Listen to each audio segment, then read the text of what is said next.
हाँ जी, फिर हाँ मिलते हैं मिलते हैं संडे को शाम को वानखेड़े के अंदर एल क्लासिको। कितने जीते हम? सिर्फ 10। 22 हम तुम जीतते हैं। कितने जीते? 12 22 22 हाँ जी 22 और हम 10। तो 12 का ही फर्क है। 12 का ही फर्क है। 12 का ही फर्क बस है। एक सीजन का ही फर्क है पूरे। एक सीजन का ही फर्क है। और घर वानखेड़े पे भी 8-4 ही है, ज्यादा नहीं है। 50% तो है। अच्छा इस सीजन की बात करो। एक ही मैच कम जीतते हैं। पहला जीते थे, पिछले दोनों हार गए। टेस्ट कर रहे थे कुछ। क्या? कुछ नहीं। चलिए दोस्तों, ये तो हो गया हंसी मजाक। अब बात करते हैं आरसीबी और एमआई के, मतलब आईपीएल के 3 जो टॉप मैचेस होते हैं उनमें से एक मैच, असली राइवलरी, बिगेस्ट कही जाती है बिकॉज आरसीबी का अपना फैन बेस है और मुंबई इंडियंस है। स्टार है मुंबई इंडियंस में। मुंबई इंडियंस में स्टार्स भी हैं और 5 सितारे भी हैं ना, जेन्युइन वाले स्टार भी हैं। अब जेन्युइन वाले स्टार हमारा तो एक इकलौता ही है बस। आपको पता है रिकॉर्ड था आरसीबी वानखेड़े में 2015 से बाद मैच ही नहीं जीती थी, बस पिछले साल जीती है।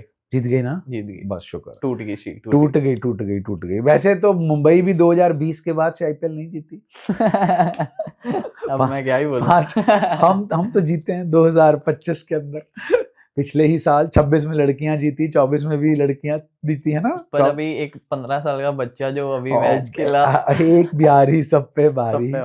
उस मैच की बाद में बात करेंगे। उस मैच में 2 अर्धशतक बने थे, प्रीव्यू में भी पोस्ट में भी बात करेंगे। दोनों ही आरआर के लिए बने, लेकिन बनाने वाले 2 अलग अलग टीमों को बिलोंग करते थे। बाकी बाद में सस्पेंस।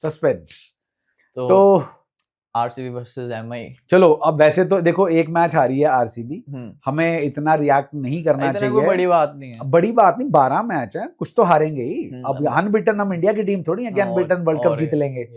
इंडिया भी तो हारी थी ना वर्ल्ड कप में एक मैच। तो बात हार की नहीं है, बात है चेंजेस की, टीम कॉम्पोजिशन की और चेंजेस की। अब इसमें जो है वो पहले हम आरसीबी की बात ही करते हैं। पहली बॉल पे आउट हो गया कोई आज आरसीबी की तरफ से, बॉल ही नहीं दिखी उन्हें।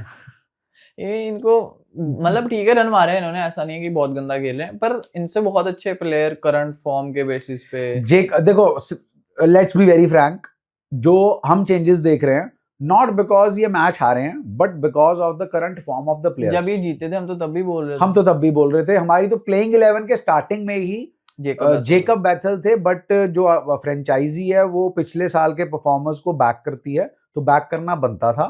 तो मेरे हिसाब से और एक चीज और, मैच कहाँ है?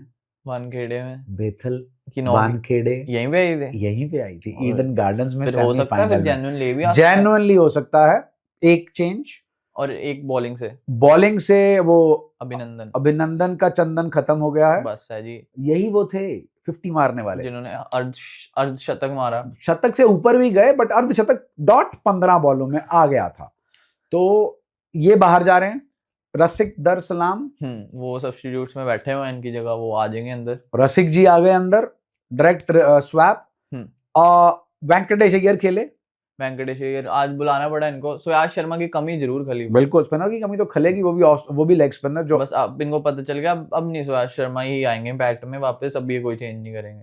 नहीं वो अब तो मुश्किल थी ना, इस बार तो बैटिंग ही नहीं चली थी। तो जो हम चेंजेस सपोर्ट कर रहे हैं टीम मैनेजमेंट के ऊपर है। देखो तो रोमारियो शेफर्ड का सिर्फ नाम ही है, मुझे लगता है इम्पैक्ट है, इतना इम्पैक्ट नहीं है कि उन्हें बाहर ही नहीं किया जा सकता।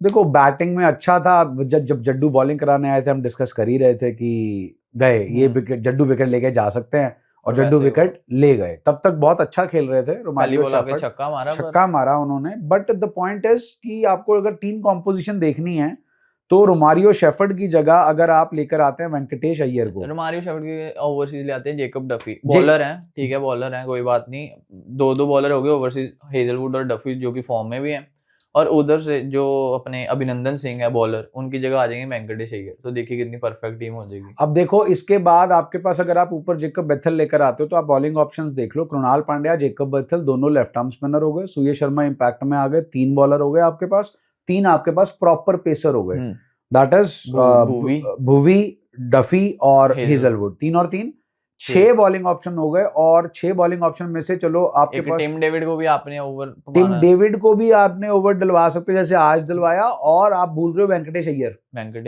हाँ। ठीक, और आपके पास जो है शेफर्ड से भी आप एक ही ओवर करा रहे हो। हाँ, वो भी उनको गुड ही पड़ रही थी। हाँ, मतलब आप शेफर्ड को बेसिकली प्राइमरीली रख रहे हो अपनी बैटिंग के लिए, तो सेम बैटिंग आपको वेंकटेश अय्यर दे देंगे, उनसे बेटर दे देंगे अगर आपको चीज को संभालना है तो भी।